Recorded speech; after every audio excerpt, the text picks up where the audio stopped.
Subscribe to our YouTube channel and don't forget to press the bell icon to get all the latest updates.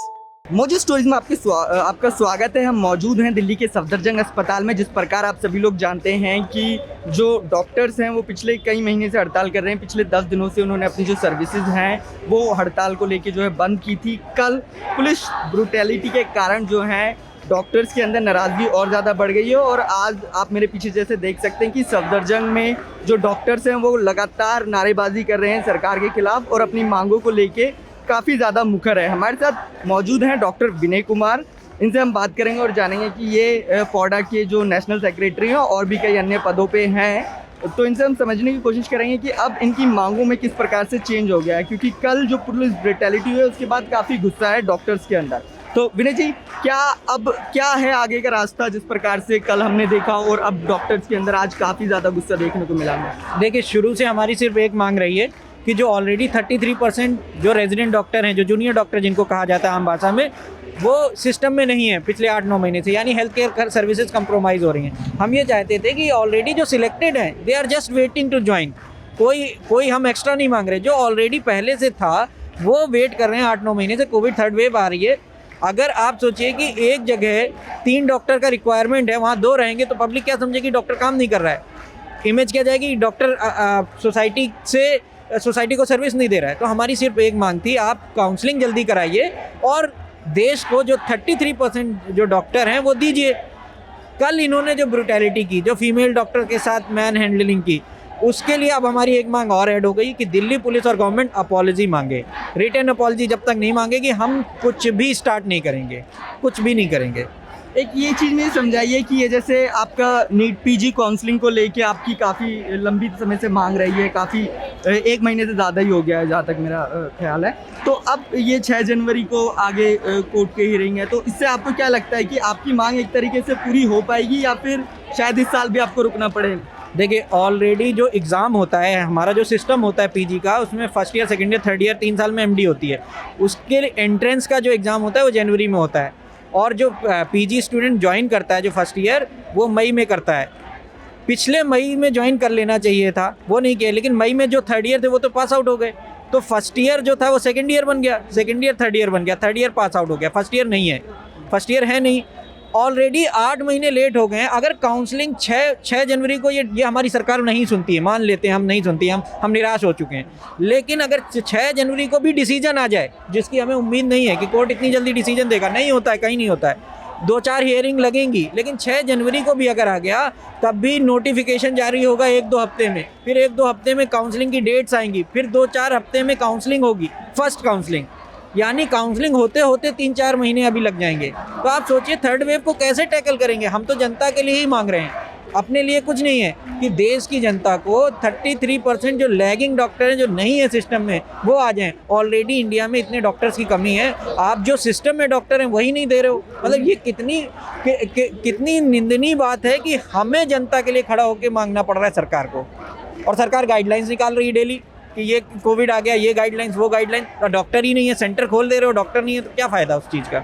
एक चीज़ मैं जानना चाहता हूँ, आज प्रियंका गांधी और राहुल गांधी ने भी ट्वीट करते हुए कहा है और सरकार पे तंज किया है कि जब कोविड की जो दोनों वेव थी तब आप लोगों ने काम किया, करीबन महीनों आप लोग घर नहीं गए, 24-24, 48 घंटे का। तो उस दौरान हम सभी लोगों ने, इवन सरकार ने फ्लावर की बौछार की, क्लैपिंग की, इवन आपको अप्रिशिएट भी किया कई प्लेटफॉर्म पे। लेकिन पर आज जब आपकी मांगों की बात हो रही है तो सरकार बिल्कुल कहीं से लेके कहीं तक आपकी सुन रही है। तो इसको आप कैसे देखते हैं? देखिए, पहली बात तो किसी भी डॉक्टर को एप्रिशिएशन सिर्फ एक ही होता है कि उसका मरीज़ ठीक हो जाए, बहुत खुशी मिलती है।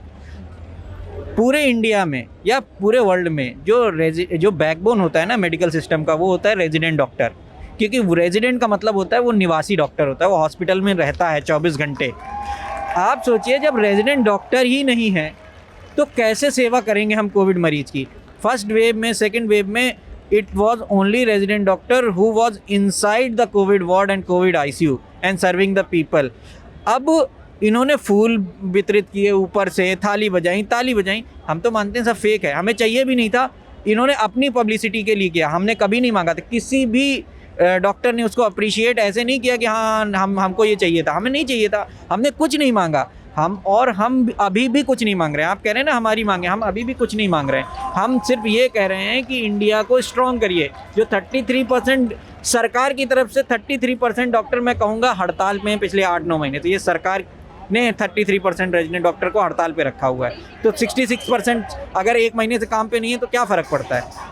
आप सोचिए ना, खुद ही सोचिए। मैं जनता से कहूँगा, जो भी आपको देख रहे हैं उनसे कहूँगा कि 33% सरकार ने 9 महीने से रोक रखे हैं, 66% काम कर रहे हैं। अगर वो जब 1-2 महीने से काम नहीं कर रहे हैं, चलिए छोड़ दिया है, तो क्या फ़र्क पड़ रहा है? कोई फ़र्क नहीं पड़ रहा है। फिर तो इस तरीके से फिर हमारी कोई गलती नहीं है ना। तो हम सिर्फ इतना कर रहे हैं कि देश की जनता को जो एग्जिस्टिंग डॉक्टर है, जो हेल्थ केयर सिस्टम है, कम से कम उतना मिले, ताकि कल को हमारे ऊपर ब्लेम ना आए। हमें थाली फूल नहीं चाहिए, हमें सिर्फ चाहिए कि हम जनता को बेहतर चिकित्सा सेवाएं दे पाएँ लिमिटेड संसाधनों में। एक चीज़ नहीं समझ रही कि आपकी जो कंसर्न अथॉरिटीज़ है, for like union health ministry, इनसे लेके किसी भी तरीके की बातचीत आपकी मांगों को लेकर भी चल रही है, क्या है वो? देखिए, हमारी जब हमने पहले दिन 27 तारीख को शुरू किया था, उसके पहले बहुत सारे लेटर्स लिखे थे जिनका कोई जवाब नहीं आया। जब हमने OPD सर्विसेज बंद की तो मिनिस्टर ने वर्बल अश्योरेंस दिया हमें बुलाकर कि 4 दिन में हम इनको कर देंगे। कौन? श्री मनसुख मांडविया जी, है ना। तो हमारे नेशनल प्रेसिडेंट थे फोडा के, उनको बुलाकर उन्होंने कहा 4 दिन में, हम 4 दिन 5 दिन का समय दो। हमने 1 हफ्ते का समय दिया, हम काम पे फिर लौटे, लेकिन कुछ नहीं हुआ। फिर हमने OPD के बाद IPD सर्विसेज बंद की। उन्होंने कहा कि हमें 1 हफ्ते का समय दो, हमने 10 दिन का समय दिया। हमने बढ़ चढ़ के उनको समय दिया, लेकिन उन्होंने कुछ नहीं किया। हमने पहले से कह रखा था हम 17 को कर देंगे सब कुछ बंद। तो सरकार इसका मतलब सीरियस नहीं लेती है ना देश की जनता को। फिर डॉक्टर ऑलरेडी कई बार पत्र लिख चुका है, फिर OPD सर्विसेज बंद कर रहा है, फिर IPD सर्विसेज बंद कर रहा है। सरकार को कोई फ़र्क ही नहीं पड़ रहा है। सरकार बिल्कुल संवेदनशील नहीं है, हमारे लिए तो है ही नहीं, जनता के लिए भी नहीं है। एक चीज़ में बताइए कि थोड़ा सा अभी मैं देख रहा था, जो मैंने देखा कि मरीज़ जो है वो काफ़ी पीड़ा में है। आप लोग भी नहीं चाहते, आपने जैसे बताया कि मरीज़ बच जाए तो वही हमारे लिए सबसे बड़ा गिफ्ट होता है। तो ऐसे में इन मरीज़ों का क्या होगा? कई लोग हैं जो मजदूर हैं, दूर से आ रहे हैं, बहुत कम कमाते, तो उन लोगों के लिए थोड़ा सा देखिए, शुरू से जब भी मैं किसी डिबेट में जाता हूँ या कहता हूँ, हम लोग स्ट्राइक पे नहीं हैं, हम लोग प्रोटेस्ट पे हैं। स्ट्राइक का मतलब होता है कंप्लीट शटडाउन। हमारे सीनियर डॉक्टर अभी भी मरीजों को देख रहे हैं, हमारे सीनियर जो कोलीग्स हैं वो भी अब भी देख रहे हैं। हम किसी भी देश की जनता के, कोई भी गरीब तबके का ही आता है सरकारी अस्पताल में, हम नहीं चाहते वो परेशान हो। तो हमने, आप भी देखिए, आपको क्या लगता है कि दिल्ली पूरी बंद हो रखी है? आप यही जानते हैं ना, दिल्ली पूरी बंद है, 5 मेजर हॉस्पिटल बंद है, उत्तर प्रदेश बंद है, लेकिन फिर भी सिस्टम कोलैप्स नहीं कर रहा है, क्योंकि हमने ऐसा सामंजस्य बना रखा है, ऐसा सिस्टम बना रखा है कि हमारे सीनियर अभी भी बैठ के मरीज देख रहे हैं। तो ये कहना एकदम गलत है कि देश की जनता की हम ख्याल नहीं रख रहे हैं। अगर हम ख्याल नहीं होता ना तो सीनियर डॉक्टर यहाँ ताला लगा देते, जैसे कि पहले की स्ट्राइक्स में होता था। लेकिन हम ऐसा नहीं कर रहे हैं, हम बिल्कुल संवेदनशील हैं, क्योंकि मरीज़ हमारे लिए हमेशा से प्रायोरिटी है। मरीज़ हमारे लिए VIP है और मरीजों के हित में ही हम ये प्रोटेस्ट कर रहे हैं। ठीक है, थैंक यू। तो ये फोडा के नेशनल सेक्रेटरी थे जिनसे अभी हमने बात की, और उन्होंने समझाया कि किस प्रकार से उनकी मांग जो है वो अब काफ़ी ज़्यादा जो है वो चेंज आ चुका है उसमें, क्योंकि कल जिस प्रकार पुलिस ब्रूटैलिटी हुई, और उन्होंने ये भी समझाया कि जो अगर 6 जनवरी को कोर्ट ऑर्डर भी इनके हक में दे दे तो भी काफ़ी देरी हो जाएगी, नहीं ये जो पूरा नीट PG की काउंसलिंग को लेके। हम अभी यहाँ मौजूद हैं, और भी लोगों से हम बातचीत करेंगे और इस मुद्दे को और बेहतर से समझने की कोशिश करेंगे। मौजूद स्टोरी के साथ जुड़े रहने के लिए धन्यवाद। It's great to see you here. Thank you for watching our work. If you haven't subscribed yet, don't forget to click the bell icon and subscribe to Mojo Story and support independent, robust journalism.